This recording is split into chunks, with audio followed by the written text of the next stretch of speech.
तो अब से थोड़ी देर में अयोध्या पर मंथन करने जा रहे हैं प्रधानमंत्री और इस मंथन में आज 13 और सदस्य भी इस बैठक में शामिल होंगे। अयोध्या पर प्रधानमंत्री नरेंद्र मोदी आज विकास कार्यों को लेकर उनमें कितनी प्रगति आई है, किस तरह से वो आगे बढ़ रहे हैं, तमाम बातों को लेकर आज विचार विमर्श करेंगे।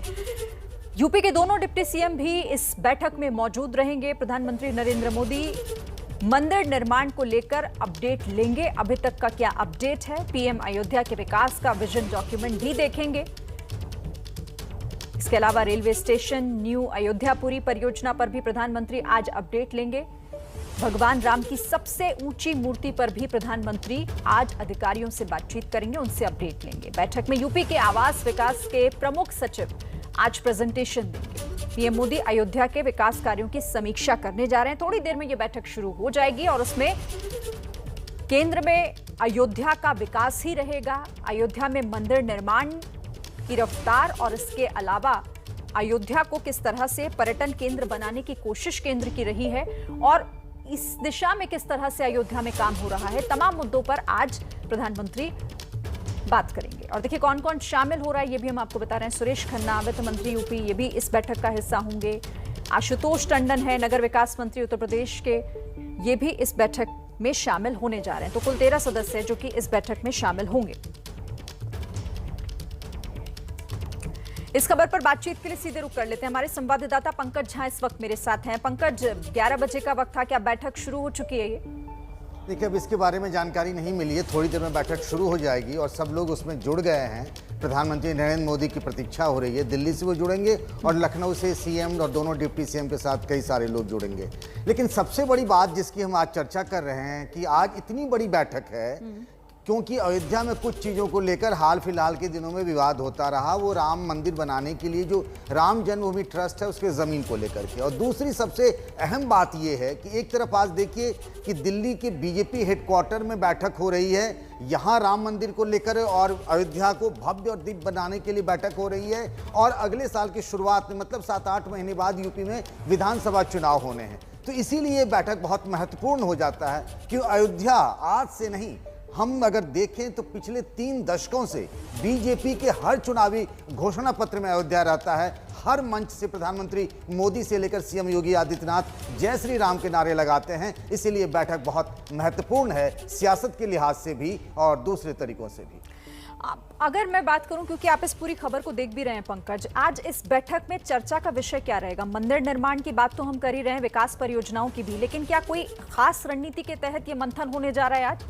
देखिए, बहुत कुछ बिना कहे भी बहुत कुछ कहा जाता है। अगर रामलला के सामने में प्रधानमंत्री नरेंद्र मोदी बिल्कुल लेट जाते हैं, दंडवत होकर के प्रणाम करते हैं, तो उस तस्वीर के बहुत मायने होते हैं। अगर हर दूसरे तीसरे महीने में योगी आदित्यनाथ रामलला के दरबार में हाजिर होते हैं तो उसके भी मायने होते हैं। तो इस बैठक में अयोध्या को भव्य और दिव्य बनाने की, सरयू पर रिवर फ्रंट बनाने की, इंटरनेशनल एयरपोर्ट बनाने की, 14 कोसी परिक्रमा से लेकर 84 कोसी परिक्रमा की बात हो रही है। लेकिन जब अगर दोनों दिल्ली से पीएम मोदी और लखनऊ से सीएम योगी जोड़ते हैं तो इसके बहुत दूर तक आवाज जाती है, गूंज जाती है इस तस्वीरों की और इस बैठक के।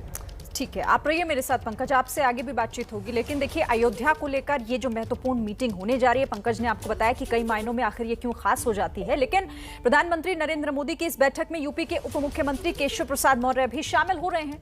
इस बैठक में किन मुद्दों पर चर्चा होगी, इसे लेकर एबीपी न्यूज ने उनसे बात की। आप सुनिए बैठक से पहले उन्होंने इसे लेकर क्या कहा। अयोध्या को लेकर प्रधानमंत्री बड़ी बैठक करें, मेरे साथ उप मुख्यमंत्री केशव मौर्य जी हैं। सर, क्या एजेंडा है और क्या बातचीत? देखिए, एजेंडा तो श्री राम जन्मभूमि अयोध्या मंदिर निर्माण के साथ साथ अयोध्या के विकास को लेकर के है। और जब भी अयोध्या को लेकर के कुछ भी होता है और जिसमें देश के माननीय प्रधानमंत्री, राम भक्त प्रधानमंत्री उसका हिस्सा बनते हैं, ये गौरव की बात है। एक आखिरी सवाल, चूंकि आप जल्दी में हैं, कि अयोध्या क्या चुनाव में लोगों के बीच ले जाने के लिए, अयोध्या को एक मॉडल दिखाने के लिए राम मंदिर के साथ साथ शहर का विकास और अयोध्यानाथ को हम चुनाव के बीच कभी नहीं ले गए। हमारे विरोधियों ने उनको चुनाव के बीच में लाया। हमारे लिए बहुत आस्था श्रद्धा का विषय है, संघर्षों की गाथा है। हम रामलला की जन्मभूमि के शिखर के कलश के स्थापित होने की प्रतीक्षा कर रहे हैं। तो केशव मौर्य जी को देख रहे थे जिन्होंने कहा कि राम आस्था का विषय है और आस्था के मामले को लेकर के कभी बीजेपी चुनाव में नहीं जाएगी, लेकिन अयोध्या का विकास करना और इसी को लेकर प्रधानमंत्री बैठक कर रहे हैं। सुना आपने डिप्टी सीएम को किस तरीके से बैठक में जाने से पहले उन्होंने कहा कि संकल्प को किस तरीके से सिद्ध किया जाए, उसी दिशा में ये बैठक है। और जब भी अयोध्या की बात होती है तो खुद कोशिश होती है प्रधानमंत्री की कि वो कहीं ना कहीं इस बैठक का हिस्सा जरूर रहें। और आज इस मंथन में प्रधानमंत्री नरेंद्र मोदी इन्हीं तमाम मुद्दों को लेकर बातचीत करेंगे। मेरे साथ खास मेहमान विजय शंकर तिवारी, वीएचपी के प्रवक्ता हैं, ये भी हमारे साथ जुड़े हुए हैं। स्वागत है आपका विजय जी। मैं आपके पास आऊं, लेकिन पंकज, क्योंकि हम बात कर रहे थे इस बैठक को लेकर, जल्दी से दर्शकों को यह भी बताइएगा कि आज कौन कौन इसमें शामिल हो रहा है।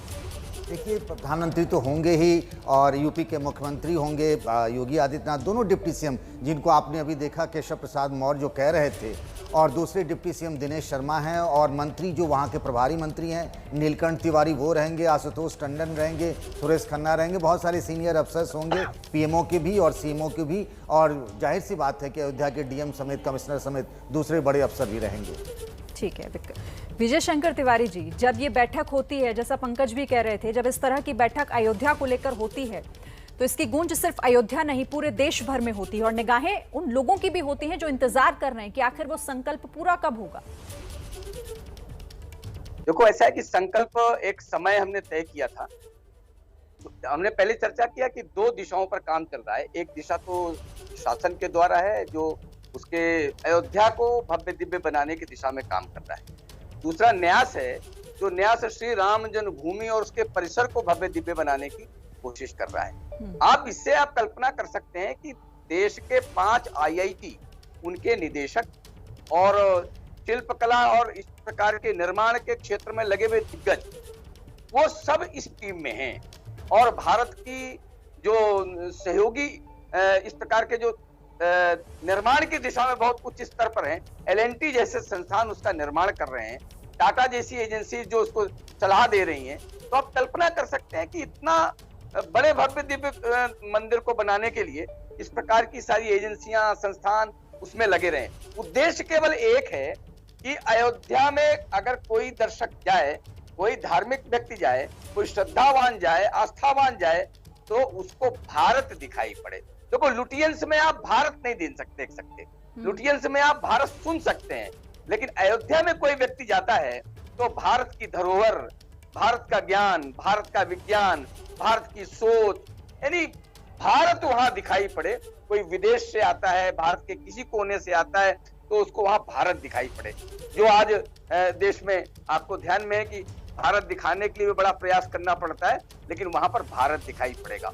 और अच्छी बात यह है कि माननीय प्रधानमंत्री जी स्वयं रुचि लेकर, स्वयं ध्यान दे करके इस सारे काम में स्वयं संलग्न होकर के, समय समय पर पूछताछ करके और उस लोगों को निर्देश दे करके इसकी पूर्ति हो यथाशीघ्र। और आज की बैठक में आपको ध्यान में है कि वहाँ के जो लोक निर्माण का काम देखते हैं, शिक्षा संस्थान का काम देखते हैं, ऐसे सारे नेता और अधिकारी वहाँ सारे इस बैठक में आज उपस्थित हैं।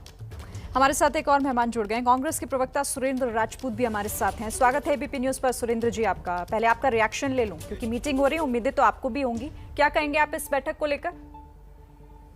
देखिए, अभी पंकज ने और आदरणीय विजय तिवारी जी ने जितनी बातें कही, मैं वीएचपी से सहमत नहीं रहता हूं, लेकिन बिल्कुल सही कहा इन्होंने।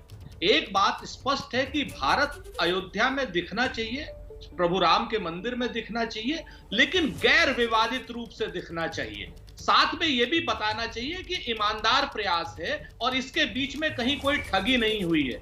कुछ भारतीय जनता पार्टी के नेताओं ने कोई ठगी नहीं की है, कोई फ्रॉड नहीं किया है, कोई चंदा चोरी नहीं की है। इसकी भी बात प्रधानमंत्री जी को जरूर संज्ञान में लानी चाहिए और कहीं ना कहीं पारदर्शी तरीके से सारी की सारी लैंड डीलों की बात आनी चाहिए।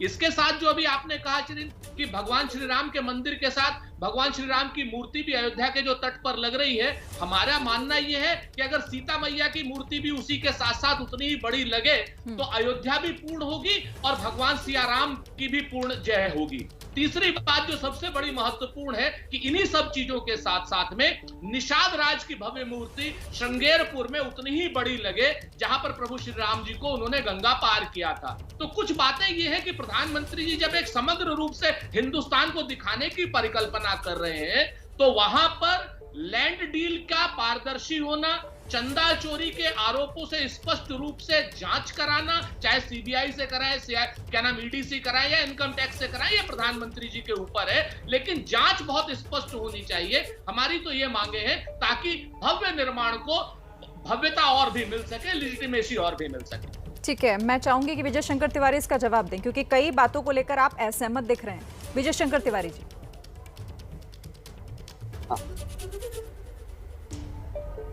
तो सुरेंद्र जी ने एक बात से जो अहम बात है उसमें सहमत हैं, बाकी तो सारी राजनीतिक बातें हैं। उत्तर प्रदेश का चुनाव है, बहुत सारे विषय इसमें आएंगे, रोज चीजें निकलेंगी, लेकिन एक अच्छी बात है कि जो ट्रस्ट में लोग हैं उन ट्रस्ट के लोगों के डीएनए में भ्रष्टाचार नहीं है, ये मैं दावे के साथ कह सकता हूं। आज नहीं तो कल, कल नहीं तो परसों, जब भी आपको पता चलेगा तो जो लोग आज ये आरोप लगा रहे हैं वो अगर ईमानदार होंगे तो माफी मांगेंगे कि उस समय हमने तो राजनीतिक दृष्टि से ये सारे आरोप लगा दिए थे। लेकिन विजय शंकर जी आप जो कह रहे थे वो बिल्कुल ठीक है। मैं इनकी बात का तो केवल इतने उत्तर देना चाहता हूँ। सुरेंद्र जी मेरे बहुत आपकी बात से बहुत खुश हुए सुरेंद्र राजपूत जी, बहुत हंस भी रहे हैं और हमारी विमर्श भी होता है, लेकिन पहले नाराज हो गए थे, अभी शायद थोड़ा खुश हो गए सुरेंद्र राजपूत जी। नहीं, मैंने कहा ना कि क्योंकि मैं दो तीन बातें बड़ी स्पष्ट कहना चाह रहा हूँ। विजय भाई जो है अच्छे इंसान है, बड़े भाई की तरीके से वो अपनी जगह पर है, लेकिन जिस तरीके से चाहे निर्मोही अखाड़े ने विश्व हिंदू परिषद के ऊपर 1400 करोड़ के भ्रष्टाचार का इल्जाम लगाया हो, उसकी भी जांच विश्व हिंदू परिषद ने अभी तक नहीं कराई, ये अपने आप में सच है। दूसरा सच ये भी है कि 20 लाख रुपए की नजूल की लैंड यानी सरकारी जमीन भारतीय जनता पार्टी के कार्यकर्ताओं ने खरीद करके पहले वो फ्रॉड किया, उसके बाद ट्रस्ट को वो जमीन बेची। हम ट्रस्ट के अधिकारियों के ऊपर कुछ नहीं कह रहे हैं, अभी हम तो बहुत स्पष्ट रूप से कह रहे हैं कि जो बीच के लोग हैं, भगवान के नाम के मंदिर पर जिस तरीके से 20 लाख रुपए की चीज आप 2.5 करोड़ में, 2 करोड़ की चीज आप 18 करोड़ में बेच रहे हैं, तो उन चंदा चोरों को, उन लोगों को जो इसमें फ्रॉड कर रहे हैं, उनके खिलाफ हम लोग कार्रवाई देखना चाहते हैं, ताकि जो भव्य मंदिर का निर्माण हो, पूरी दुनिया में यह मैसेज जाए कि ये मंदिर तो भव्य बना ही, मंदिर के साथ साथ इसकी भव्यता में पारदर्शिता भी रही। और भगवान श्री राम के साथ अगर सीता मैया की मूर्ति सरयू के तट पर, मंदिर की बात नहीं मैं कह रहा हूं, रामलला विराजमान, वो बालक है, लेकिन मंदिर के तट पर अगर भगवान श्री राम की बड़ी मूर्ति लगने की बात है, पंकज जी भी जानते हैं, तो वहां सीता मैया के साथ क्यों नहीं लगनी चाहिए? उतनी ही बड़ी सीता मैया की मूर्ति भी तो लगनी चाहिए। भगवान श्री राम क्या सीता मैया के बगैर पूर्ण है? इस बात को भी विश्व हिंदू परिषद को ध्यान देना चाहिए और भाजपा को ध्यान देना चाहिए। और भगवान श्री राम निषाद राज के बगैर क्या संपूर्ण है? श्रृंगेरपुर में देखिए, भगवान राम को तो माता सीता के बगैर कभी उन्हें गिना ही नहीं जाता, उन्हें तो सिया राम कहा गया है। तो एक शुरुआत हुई है, एक लंबा इंतजार, मैं बार बार यही कह रही हूँ कि एक लंबा इंतजार खत्म हुआ है और हम इस मीटिंग को उसी परिप्रेक्ष्य में देख रहे हैं। मैं आपके पास आती हूँ, ठीक है पंकज, जिसका जिक्र यहाँ पर सुरेंद्र राजपूत कर रहे थे, क्या उम्मीद इस बात को लेकर है, ऐसी कोई जानकारी मिल रही है कि इसकी चर्चा भी या फिर ये बात भी एक हो सकती है इस बैठक में? देखिए, सुरेंद्र राजपूत इसको दूसरे तरीके से ले जा रहे हैं। श्रृंगेरपुर में जब निषाद राज की बात कहते हैं तो धर्म के साथ साथ दूसरे प्रतीकों की भी बात कर रहे हैं। मैं उनके इशारे में समझ सकता हूं, क्योंकि प्रियंका गांधी ने वोट यात्रा उधर किया, निषादों के लिए बात की, तो बात को उधर ले जा रहे हैं। देखिए, ये हरि अनंत, हरि कथा अनंता है, मुझे लगता है। जहाँ कहने के लिए तो कण कण में भगवान राम बसे हुए हैं, राम की मूर्ति है तो सीता की भी होनी चाहिए, ये अलग मुद्दा हो सकता है। लेकिन अयोध्या के कई मंदिरों में राम जानकी विराजे हुए हैं। ये सरकार का ये कहना है कि हम एक राम की बड़ी सी प्रतिमा लगाएंगे मंदिर के बाहर, ये उनका फैसला है। सुरेंद्र राजपूत, दिशा बदलने की कोशिश है क्या ये कांग्रेस की? बिल्कुल कतई नहीं पंकज भाई, चूंकि शुरू से सारी चीजों को देख रहे हैं। भगवान राम तो कण-कण में व्यापी हैं, लेकिन उत्तर प्रदेश के कण-कण में पंकज भी व्यापे हुए हैं, इसमें कहीं कोई दो राय नहीं, जानते हैं अच्छे तरीके। हमारे दो प्रश्न हैं। पहला प्रश्न ये है कि भगवान श्री राम का मंदिर बन रहा है, उसमें हमारा कोई भी, वहां जो मूर्ति लग रही है वो लगे, लेकिन अगर सरजू के तट पर 161 फुट ऊंची मूर्ति लग रही है, सीता मैया के बगैर क्या वो मूर्ति अधूरी नहीं है? क्या पंकज भाई इस बात को का प्रतिकार करेंगे कि नहीं है? ये चीज है, इसमें कहां राजनीति आ गई? बगैर सीता मैया के तो राम अधूरे हैं, सरजू के तट पर तो कम से कम अधूरे हैं। आप एक बात, दूसरी बात, अगर मैं श्रृंगेरपुर में निषाद राज की मूर्ति की उतनी ही बड़ी की बात कर रहा हूं, राम से मिलती हुई, भगवान श्री राम से मिलती हुई, तो इसमें राजनीति कहां है? ये तो ऐतिहासिकता है, पौराणिकता है, भव्यता है। अगर आप उसको कॉरिडोर ही अगर आप धर्म का बनाएंगे तो इसमें नुकसान क्या है? आज की डेट में अगर सब लोगों को कहीं ना कहीं आप धर्म के पर्यटन को भी आप करना चाह रहे हैं, तो अयोध्या से लेकर के इलाहाबाद तक वाया बनारस अगर वो पर्यटन क्षेत्र बनता है तो इसमें मेरे ख्याल से किसी को कोई नुकसान नहीं होना चाहिए। इसमें तो अगर ये राजनीतिक बात भी है तो भी स्वीकार होनी चाहिए। नहीं, माहौल चुनाव का सुरेंद्र जी, ये तो आप भी जानते हैं और आप जो कह रहे हैं आप भी उसको जानते हैं। राम सर्किट पर भी काम हो रहा है। कल ही चित्रकूट को भी लेकर के एक बड़ा फैसला योगी सरकार की तरफ से किया गया है। और आप ही नहीं, यहाँ तक कि राम सर्किट बनाने की बात तो जहाँ छत्तीसगढ़ है, जहाँ कांग्रेस की सरकार है, वहाँ भी हो रही है। ये बात बिल्कुल सही है, लेकिन आप जो बात कह रहे हैं उस बात के पीछे की भी बात है, ये भी आप मानते होंगे। नहीं तो बिल्कुल माननी चाहिए। अगर राजनीति किसी समाज को जोड़ रही है, अगर राजनीति निषादों को अपनी जगह पे अगर आप देखें कि भगवान श्री राम क्षत्रिय थे ऐसा कहा जाता है, और निषाद राज जल छत्री है, एक जल छत्री और एक थल छत्री की मूर्ति अगर एक साथ होती है तो इसमें मेरे ख्याल से किसी को आपत्ति नहीं होनी चाहिए। और अगर राजनीति भी है तो सृजनात्मक राजनीति है, इस सृजनात्मक राजनीति को माना जाना चाहिए। सुरेंद्र राजपूत जी, ठीक है, ये आपकी आपत्ति है, लेकिन आपत्ति इस बैठक को लेकर, भगवान राम के मंदिर को लेकर किस तरह से रफ्तार, किस तेज गति से निर्माण कार्य हो रहा है, उसको लेकर आपकी आपत्ति तो नहीं है ना? यहाँ पर आप साफ कर दीजिए। मैं बहुत स्पष्ट रूप से कह रहा हूं, भगवान श्री राम का मंदिर सुप्रीम कोर्ट के आदेश के बाद हुआ है, बनना है, बना जाना चाहिए, बहुत भव्य बनना चाहिए, पूरी दुनिया में इसका नाम होना चाहिए, इसके लिए कोई आपत्ति नहीं। लेकिन इसके लिए भी किसी को आपत्ति नहीं होनी चाहिए कि भगवान श्री राम के साथ सीता मैया की मूर्ति लगनी चाहिए सरयू के तट पर, इसको भी कोई आपत्ति नहीं होनी चाहिए कि वो विवादों से परे होना चाहिए। आप सरकार के सामने अपना ये प्रस्ताव रखिए ना, लेकिन कम से कम अभी जो चीजें हो रही हैं, जो पाइपलाइन में है, उसे होने दीजिए। सियासत में घसीटेंगे तो फिर वही होगा। विजय शंकर तिवारी जी।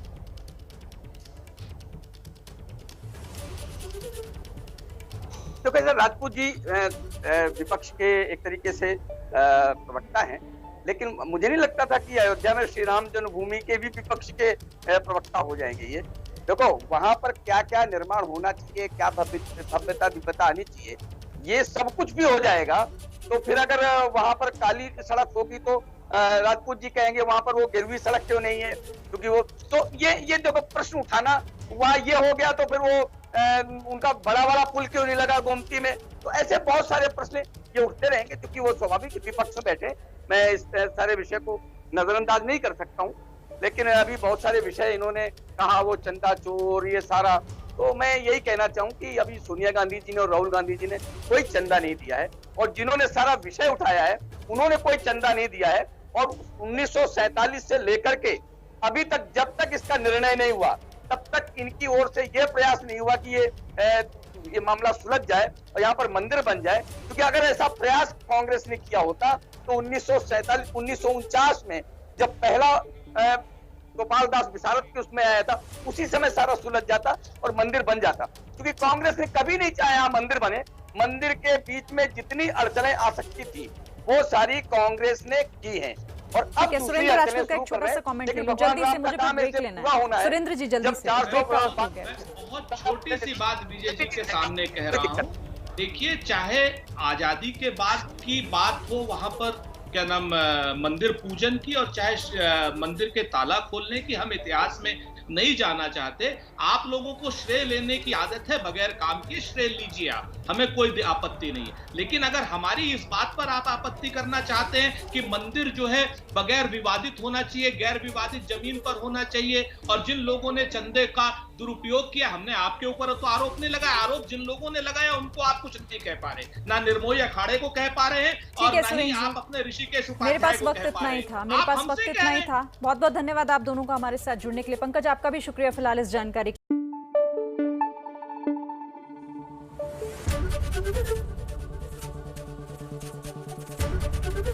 एबीपी न्यूज आपको रखे आगे।